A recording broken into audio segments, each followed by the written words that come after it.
नमस्कार विद्यार्थी मित्रांनो, इयत्ता 8वी विषय गणित मधील आपलं जे 7वं प्रकरण आहे चलन, यालाच व्हेरिएशन असंही म्हटले जाते. चलन म्हणजेच काय? व्हेरिएशन. या प्रकरणाचा अभ्यास आपण आज या ठिकाणी करणार आहोत. पहा विद्यार्थ्यांनो, चलनाचे किंवा व्हेरिएशनचे एकूण 2 प्रकार आहेत. त्यातला पहिला जो प्रकार आहे तो म्हणजे समचलन आणि दुसरा प्रकार आहे तो म्हणजे व्यस्त चलन. समचलनासाठी जो इंग्लिश शब्द वापरला जातो तो आहे डायरेक्ट व्हेरिएशन आणि व्यस्त चलनासाठी जो वापरला जातो तो आहे इनव्हर्स व्हेरिएशन. डायरेक्ट व्हेरिएशन आणि इनव्हर्स व्हेरिएशन असे हे व्हेरिएशनचे एकूण 2 प्रकार आहेत. चलनाचे प्रकार कोणते सांगता येईल? समचलन आणि व्यस्त चलन. त्यातील पहिला जो प्रकार आहे तो म्हणजे समचलन किंवा डायरेक्ट व्हेरिएशन. हे आज आपण सविस्तरपणे अभ्यासणार आहोत. पहा, समचलन म्हणजे काय किंवा समप्रमाण म्हणजे काय हे आपल्याला पाहायचं. समजा आपण एक उदाहरण घेऊया.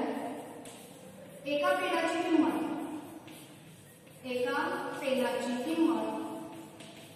किती रुपये आहे? 5 रुपये आहे. 2 पेनाची किंमत किती होणार आहे? मग 2 पेनाची किंमत होईल 10 रुपये. 3 पेनाची किंमत किती होईल? 15 रुपये. जर तुम्हाला 10 पेनाची किंमत विचारली तर किती होणार आहे? 50 रुपये. तुम्ही काय केलं रे या ठिकाणी? जर तुम्ही पाहिलं तर पेनाची किंमत जशी पेनाची संख्या जशी वाढत जाते तशीच पेनाची किंमत सुद्धा काय होतीये? वाढत जाते. म्हणजे पेनाची संख्या वाढत गेली की पेनाची किंमत सुद्धा काय होतीये? वाढत जाते. म्हणजे एक क्वांटिटी वाढली की दुसरी क्वांटिटी सुद्धा काय होते? वाढते. अशा वेळेस पेनाची संख्या आणि पेनाची किंमत यांच्यामध्ये कोणते प्रमाण असते? तर समचलन किंवा समप्रमाण, यालाच आपण डायरेक्ट व्हेरिएशन असते असे म्हणू शकतो. समजले सगळ्यांना? एक क्वांटिटी किंवा एक पेनाची संख्या वाढली की पेनाची किंमत सुद्धा काय होते? वाढते. यालाच आपण काय म्हणतो? समप्रमाण किंवा डायरेक्ट व्हेरिएशन असे म्हणतो. मग आपण हे कशा स्वरूपात लिहिणार आहोत? पहा, पेनाच्या किमतीसाठी किंवा पेनाच्या संख्येसाठी आपण एक सिम्बॉल घेऊया त्या ठिकाणी यस आणि पेनाच्या किंमतीसाठी आर. तर यस आणि आर, यस म्हणजे पेनांची संख्या, आर म्हणजे काय? पेनांची किंमत. यांच्यामध्ये कोणतं प्रमाण आहे? समप्रमाण आहे किंवा डायरेक्ट व्हेरिएशन आहे. तर त्यासाठी असणारे हे सिम्बॉल आहे. हे सिम्बॉल वापरले जातात समप्रमाणासाठी किंवा डायरेक्ट व्हेरिएशनसाठी. आता जर आपल्या इक्वेशनच्या फॉर्म मध्ये लिहायचं असेल तर हे सिम्बॉल जाते आणि त्याच्याऐवजी एक शब्द किंवा एक लेटर या ठिकाणी आपण लिहिणार आहोत आहे के. के इंटू आर. के म्हणजे काय आहे? तर स्थिरांक किंवा कॉन्स्टंट असेही त्याला म्हटले जाते. के म्हणजेच काय? स्थिरांक होय. मग आता के ची किंमत जर तुम्हाला काढायची असेल तर हा आर इकडे काय आहे? गुणिले, इकडे काय होईल? भागिले. K is equal to S upon R. म्हणजे समप्रमाणामध्ये किंवा समचलनामध्ये डायरेक्ट व्हेरिएशन मध्ये जे काही गुणोत्तर आहे हे गुणोत्तर नेहमी कसे असते? स्थिर असते. हे आपल्याला या ठिकाणी लक्षात ठेवायचे आहे. समजलंय? आता पुढचा जो सराव संच आहे 7.1 की जो यावरच आधारित आहे तो आपण अभ्यासणार आहोत. सराव संच 7.1.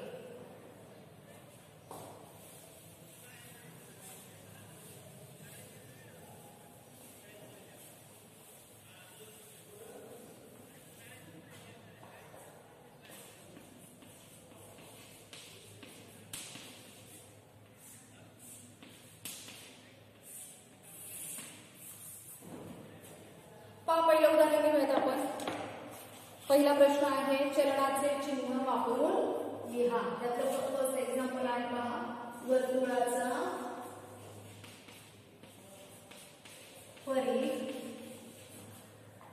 सी त्याच्या त्रिज्येशी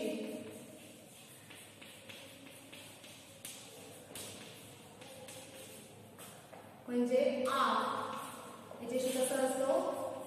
सम प्रमाणात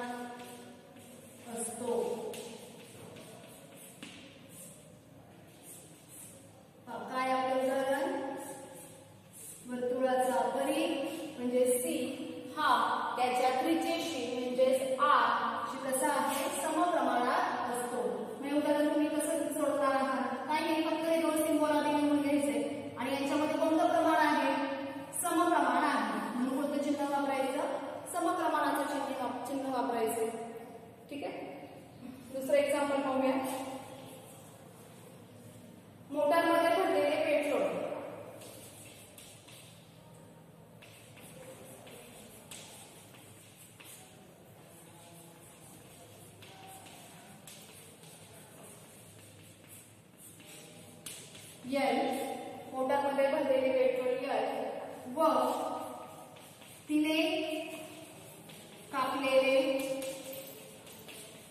अंतर कंसामध्ये डी समचलनात असतात.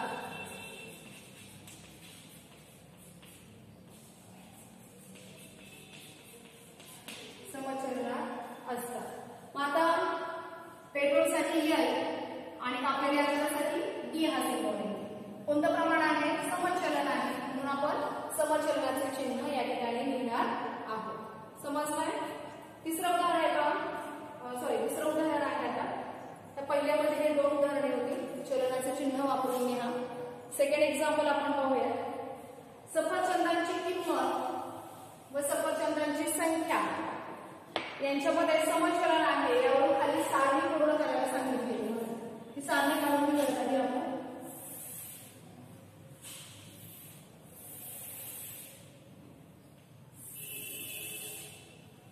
पहिल्या कॉलम मध्ये आहे सफरचंदांची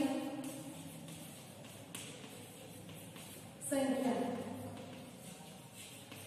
आणि दुसऱ्या कॉलम मध्ये आहे सफरचंदांची पहिल्या कॉलम मध्ये सफरचंदांची संख्या, दुसऱ्या कॉलम मध्ये सफरचंदांची किंमत. संख्येसाठी x चा सिंबल आहे आणि किंमतीसाठी y. आणि इथे पहा असे कॉलम केलेले आहेत.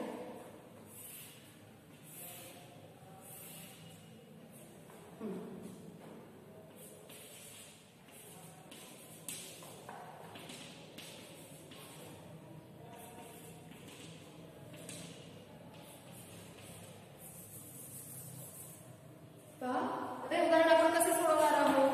सफरचंदाची संख्या आहे x आणि किंमत y. म्हणजे एका सफरचंदाची किंमत आहे 8 रुपये. 4 सफरचंदाची किंमत किती होणार आहे? 4 गुणिले 8 32 रुपये. मग आता इथे सफरचंदाची किंमत दिली आहे. पहा सफरचंदाच्या किंमतीमध्ये हा कॉलम आहे 56 किंवा 56. तर सफरचंदाची संख्या किती असेल? काय वाटतं तुम्हाला? किती गुणिले 8 केल्यावर 56 येतात? 7 8 56. म्हणजे सफरचंदांची संख्या किती असणार आहे? या ठिकाणी 7 असणार आहे, 7 असणार आहे. आता 12 सफरचंदांची किंमत किती आहे हे तुम्हाला विचारलं. 12 गुणिले 8 आणि एका सफरचंदाची किंमत किती आहे? 8 रुपये. 12 किती येतात? 96 किंवा 96. अशा पद्धतीने आपल्याला रिकामी जागा लिहिता येईल. मग आता हे तुम्हाला काय दिलंय?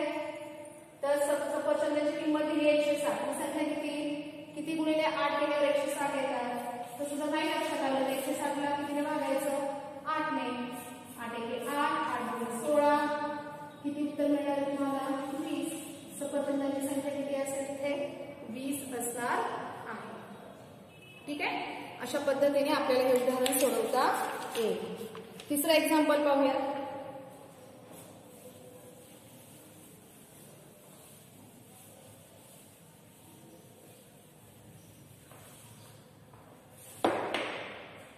जर यम समचलनात यम डायरेक्ट डिरेक्शन आहे यम आणि यम बरोबर 154 असताना n बरोबर 7 तर n बरोबर 14 असताना यम ची किंमत काढा. असा हा प्रश्न आहे. कसा सोडवणार आहोत आपण? यम आणि एन मध्ये कोणतं प्रमाण आहे? समप्रमाण आहे किंवा समचलन आहे. यम बरोबर इक्वेशन लिहून घेणार आपण के एन. मग M upon N is equal to K असे लिहिणार आहोत. यम ची किंमत किती आहे? 154. यांची किंमत किती आहे? 7. के ची किंमत किती आहे? 7. 7 7 14 7 14. के ची किंमत किती येणार आहे? 22 इतकी येणार आहे.